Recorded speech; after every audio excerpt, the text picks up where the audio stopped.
Best of luck to all the players, both the team. খুব সুন্দর একটি match আমরা উপভোগ করতে চলেছি।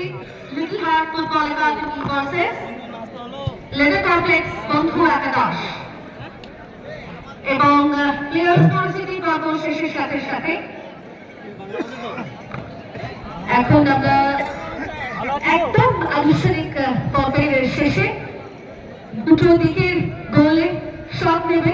একদিকে আমাদের পূর্বের কর্মাধ্যক্ষ সম্মাননীয় হাকিম বৈদ্য মহাশয়,